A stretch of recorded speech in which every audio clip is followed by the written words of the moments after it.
Jai Hind students. In last lecture we had discussed about the acidity. Okay acid क्या करता है, acid H plus release करता है और उसके साथ H प्लस आयन के साथ कोई एनायन भी होता है जिसपे निगेटिवली चार्ज आयन होता है वो, ठीक है, वो भी रिलीज होता है। तो हम बात करेंगे आज what happens to an acid और a base in a water solution, यानी जब हम एसिड या बेस को वाटर में डिसॉल्व करते हैं तो उसमें क्या होता है, कौन से आयन्स बनते हैं, कैसे, इसके बारे में भी मैंने आपको आइडिया दिया था लास्ट लेक्चर में, that there is HCl NaOH and NaCl। ये क्या है, एसिड, ये क्या है, बेस, और ये क्या है, सॉल्ट।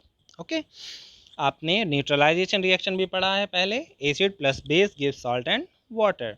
तो यहाँ पर हम तीनों की बात करेंगे, एसिड, बेस एंड सॉल्ट की। तो hydrogen ion in HCl is acid, hydrochloric acid, are produced in the presence of water. HCl water में आते ही, डिसॉल्व होते ही वो अपने H प्लस आयन और Cl माइनस आयन में डिसोशिएट हो जाता है, टूट जाता है। The separation of H plus ion from HCl molecule can not occur in the absence of water. So it is very important point, याद रखिएगा कि HCl एसिड है लेकिन अगर वहाँ पर मॉइस्चर या वाटर प्रेजेंट ना हो तो वो अपने आयंस में डिसोशिएट नहीं होता और उसका एसिडिक बिहेवियर वहाँ पर शो नहीं होगा। जब तक वो अपने आयंस में डिसोशिएट नहीं होते तब तक उनका वो बिहेवियर आप ऑब्जर्व नहीं कर सकते। ओके, सो HCl plus water gives H3O plus ion plus chloride ion, यानी HCl में क्या बना, H plus and Cl minus ion बना, प्लस वाटर, वाटर में आपको पता है कि क्या क्या होता है, H plus and OH minus ion भी होता है, लेकिन यहाँ पर उसे डिसोशिएट नहीं होना है, यहाँ पर एसिड है, ये डिसोशिएट होगा, ये इसके साथ अटैच हो जाएगा, यहाँ बन जाएगा H3O प्लस आयन। देखिए इसको ऐड कर दें तो H3O और ये प्लस चार्ज जो था वो आ गया, तो H3O प्लस आयन, इसको बोलते हैं हाइड्रोनियम आयन। और यहाँ क्या बचा, Cl minus ion. Hydrogen ion can not exist alone, ठीक है, हाइड्रोजन आयन अकेला वहाँ पर प्रेजेंट एग्जिस्ट नहीं कर सकता, वो वाटर के साथ अटैच हो जाता है, हाइड्रोनियम आयन बना लेता है। But they exist after combining with water molecule, thus hydrogen ion must always be shown H plus aqueous. Aqueous का मतलब ये होता है कि वाटर वहाँ पर प्रेजेंट है, और वाटर जब भी प्रेजेंट होगा तो वो H3O प्लस आयन बना लेगा। और हाइड्रोनियम आयन, देखिए H3O प्लस आयन को बोलते हैं, ये लिखिए spelling. Okay, H plus plus water gives H3O plus ion. We have seen that acid give H3O plus ion और H plus aqueous ion in water. इसलिए हमेशा जब भी कोई भी एसिड डिसॉल्व करेंगे तो वाटर के साथ H प्लस आयन रिलीज करके H3O प्लस आयन बना लेगा, और जो भी करस्पॉन्डिंग निगेटिवली चार्ज एनायन वहाँ बनना होगा वो बन जाएगा, जैसे HCl में Cl माइनस, सल्फेट में SO4 2 माइनस, नाइट्रिक एसिड में नाइट्रेट आयन NO3 माइनस होता है, ऐसे ही बना लेते हैं वायंस। Okay, let us see what happens when a base is dissolve in water. अब अगर बेस को डिसॉल्व करें वाटर में तो क्या होगा, बेस आपको पता है कि OH माइनस रिलीज करता है। Okay, acid H plus and base OH minus ion release कराते हैं। सो ये भी वाटर में डिसॉल्व करने पर यही करेंगे। NaOH का एग्जांपल लिया इन्होंने, तो NaOH में Na plus ion, NaOH minus ion यहाँ पर देखिए है, और वाटर में डिसॉल्व करने पर ये डिसोशिएट हो जाते हैं दोनों अलग अलग। ओके, यहाँ पर ऐसा हाइड्रोनियम आयन का कॉन्सेप्ट नहीं है, लेकिन यहाँ पर भी सॉल्ट और वाटर जो बनता था वो वैसे ही यहाँ पर जो आयन यहाँ पर प्रेजेंट होगा उसी का सॉल्ट, करस्पॉन्डिंग सॉल्ट बनता है। अब यहाँ आप देख सकते हैं HCl में H प्लस आयन और Cl माइनस आयन शो किया है, NaOH में Na plus ion and OH minus ion show किया है, और NaCl जो सॉल्ट बनता है उसमें भी Na plus and Cl minus ion show कर रहा है कि ये एक्वस सॉल्यूशन में यानी लिक्विड में जाते ही ये डिसोशिएट हो जाते हैं अपने आयंस में। Okay, acid, base and salt. Okay, next is alkali basis. Alkali basis यानी आपने पढ़ा है कि एल्कली का मतलब भी बेस होता है और बेस तो बेस होता ही है, तो कभी कभी आप कंफ्यूज हो जाते हैं कि इसका क्या मतलब है, एल्कली लिखते हैं कभी कभी बेस लिखते हैं, क्या दोनों एक ही चीज़ है। तो उसमें आपको ये चीज़ आज क्लियर कर लेनी है कि एल्कली का मतलब होता है ऐसे बेस होते हैं वो जो वाटर में सॉल्युबल होते हैं, जो वाटर में आसानी से डिज़ोल्व हो जाते हैं, उनको हम एल्कली बोलते हैं। और बाकी ऐसे बेसेस जो वाटर में डिज़ोल्व सॉल्युबल नहीं होते वो भी बेस होते हैं।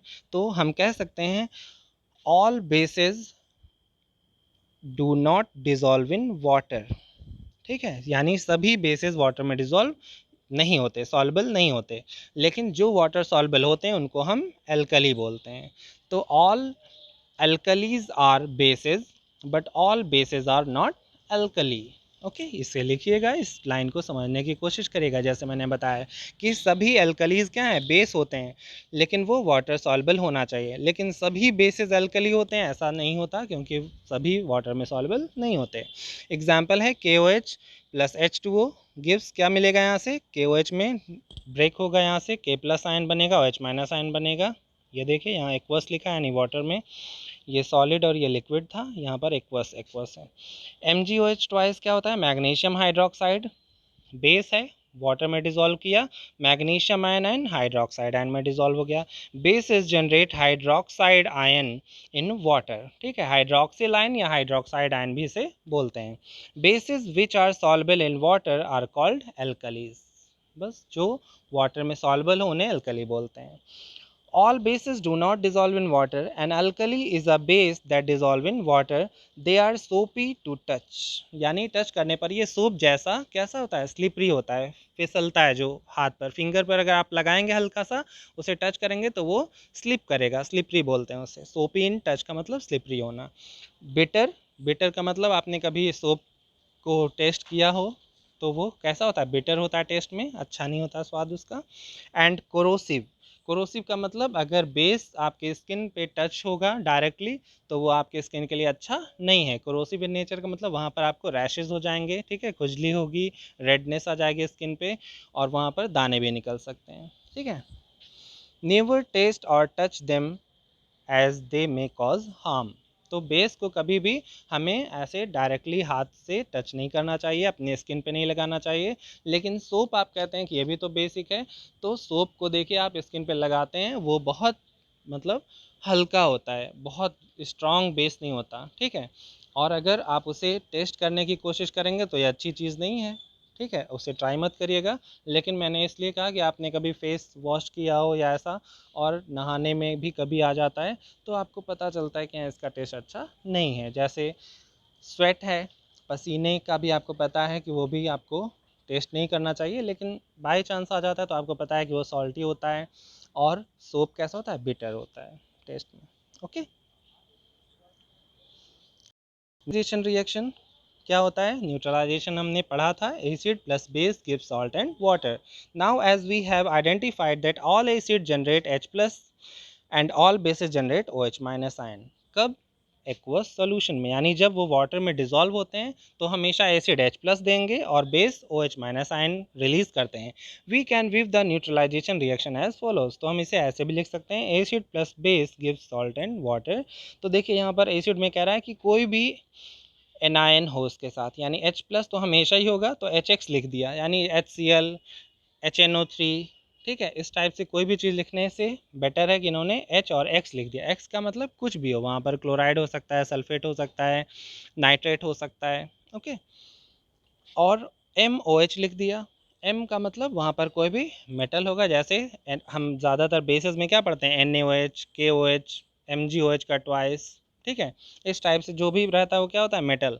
तो मेटल हाइड्रोक्साइड होता है, तो यहाँ लिख दिया M का मतलब सोडियम, पोटेशियम, मैग्नीशियम, कैल्शियम, कोई भी हो, ओके। तो वहाँ से H और OH कंबाइन होकर क्या बन जाएंगे, H2O। और ये M जो है X के साथ अटैच हो जाता है, और ये M और X जो है यही सॉल्ट फॉर्म करता है। अब सपोज़ यहाँ पर अगर NaOH लिया गया होता, NaOH बेस होता और HCl एसिड होता, तो आप समझ सकते हैं कि NaCl के साथ अटैच होके यही MX की जगह NaCl बनाता, और बाकी OH एंड H कंबाइन होके H2O बना लेते हैं। दूसरा एग्जांपल अगर आप लें तो आप ले सकते हैं कैल्शियम हाइड्रोक्साइड, ये बेस लिया है सपोज़, ओके। और अगर आपने इसे HCl से रिएक्शन कराया है तो कैल्शियम और क्लोराइड बनेगा, यानी CaCl2 एंड वाटर, ठीक है। ऐसे कई एग्जांपल्स हो सकते हैं।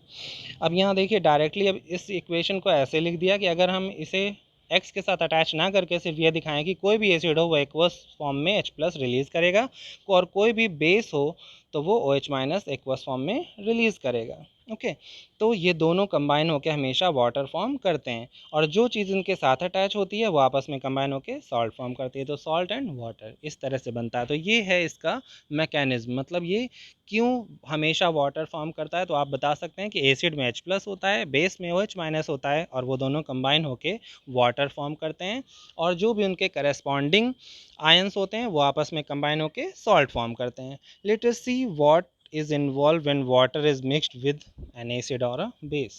ठीक है, फिर आगे उसके बात करेंगे हम। ओके, तो आप इसका एग्जाम्पल लिखिएगा। आपको ऐसे ही एसिड और बेस के, जैसे मैंने अभी 2 एग्जाम्पल बताया, ऐसे 3 एग्जाम्पल्स और आपको अपने आप लिखने हैं, यही आपका होमवर्क है। Okay, thank you.